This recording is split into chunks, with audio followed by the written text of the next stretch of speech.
Bicara soal mencegah bagaimana kita agar bisa terhindar dari yang namanya virus, bukan cuma bicara soal makanan dan vitamin saja.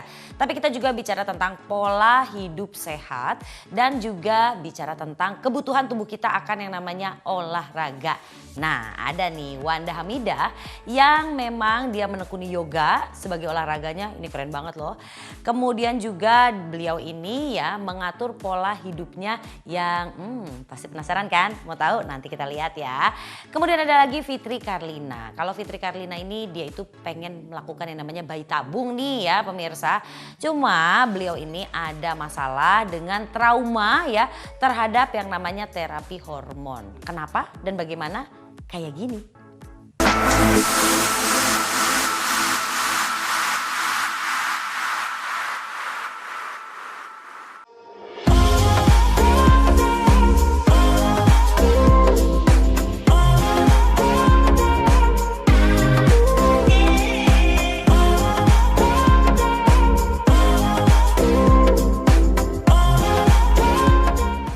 Udah lama sekali terpikat dengan olahraga yoga karena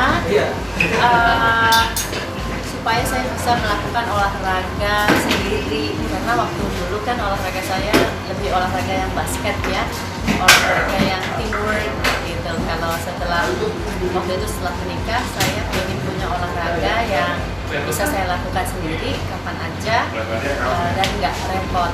Dan kemudian yang kedua, saya terpikat olahraga ini juga karena banyak gerakan-gerakan yang sepertinya mustahil untuk dilakukan. Jadi ini sangat challenging buat saya. Coba banyak banget, tapi di antaranya satu karena olahraga yoga yang terpenting adalah nafas, dan nafas itu membuat kita lebih tenang, dan nafas itu juga membuat kita lebih fokus.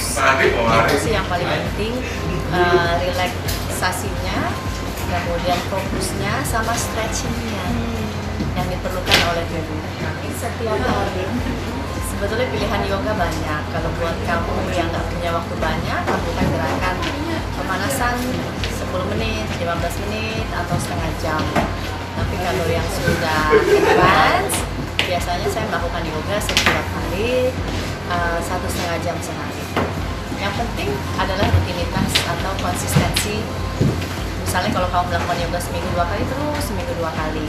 Kalau seminggu 3 kali, seminggu 3 kali. Yang penting konsistensi, karena kalau once kamu rajin, terus kamu berhenti lama banget, itu balik lagi badannya, kelenturannya hilang dan kembali lagi ke nol. Saya jaga, kadang-kadang makan enak. Kalau makan enak buat saya suatu privilege yang saya tidak lakukan setiap hari. Dan biasanya saya lebih memilih mengenyangkan diri dulu, makanan-makanan yang sehat. Jadi ketika saya pengen sesuatu yang nggak sehat atau berlebihan gitu, like cake, saya cuma makannya sedikit karena udah kenyang. Berapa Sekarang saya 160 berat 50. Dulu lebih kurus. Dulu waktu saya menjadi anggota DPRD berat saya 45. Sekarang saya lebih loose, artinya dulu saya kalau nggak size 0, pokoknya patokannya harus size 0 gitu. Kalau sekarang udah lebih relax lagi, I just want to enjoy life, dan nggak terlalu menjaga nggak separah dulu gitu. Kalau kurusnya harus badannya nggak boleh ada lemak sama sekali. Sekarang ada lemak-lemak sedikit nggak apa-apa, kita nikmati. Yang penting kayak itu tadi, yang penting sehat.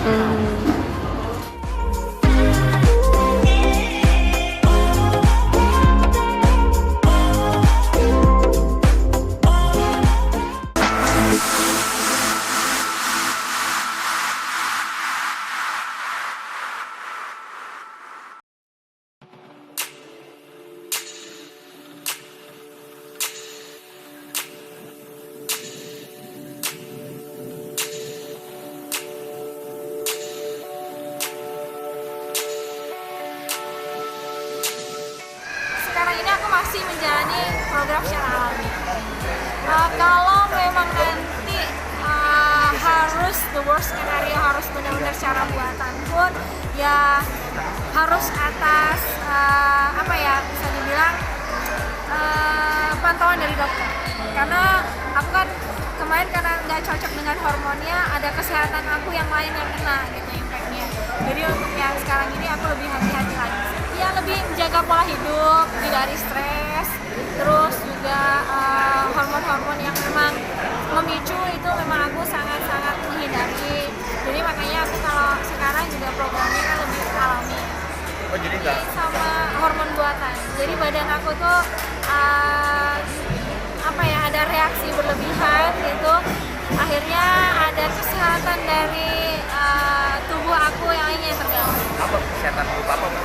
Ada jantung aku, tapi itu udah lama sih, kan itu udah beberapa tahun yang lalu. Alhamdulillah sekarang aku udah sehat karena aku sudah benar-benar menghindari yang hormon-hormon buatan itu. Cuma the worst skenario-nya kalau memang aku secara alami masih sulit, ya mau nggak mau aku harus coba bayi tabung. Tapi ya itu harus atas pengawasan dari dokter.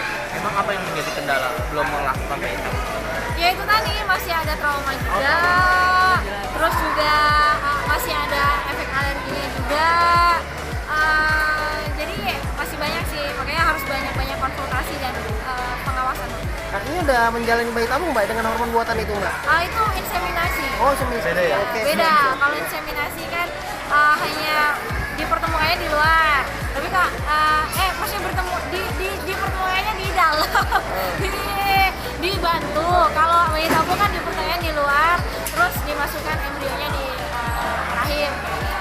Nah itu pasti lebih tingkatan hormonalnya juga makin tinggi lagi. Nah ini yang memang membuat aku harus benar-benar menyiapkan dari segi fisik, mental pun aku juga harus persiapkan.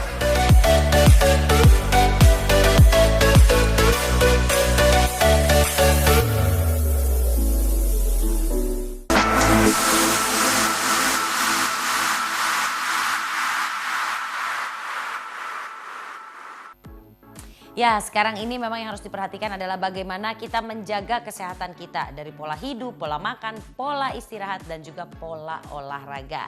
Kalau kita bicara soal olahraga pilihan, ya iyalah ya, mengukur kondisi kekuatan tubuh juga dan juga usia, ya kan, sesuaikan dengan kebutuhan kita. Itu sudah bener banget. Dan yoga buat wanita-wanita seperti kita cocok banget. Yang mau nyobain, cobain deh ya. Kalau bicara lagi soal ketakutan dari Fitri Karlina, sebetulnya sih ya nanti kan sebelum dilakukan yang namanya programnya itu sendiri pasti akan ada serangkaian tes yang memastikan dulu bahwa calon ibu ataupun nantinya ya calon yang akan mengikuti program ini akan bisa menerima dengan baik atau tidak. Jadi ya mudah-mudahan saja Fitri Karlina bisa berdamai dengan dirinya dan memulai program bayi tabungnya kemudian bisa punya momongan. Amin. Oke, masih ada lagi nih berita dari selebriti Indonesia, jadi tetap di Selebriti.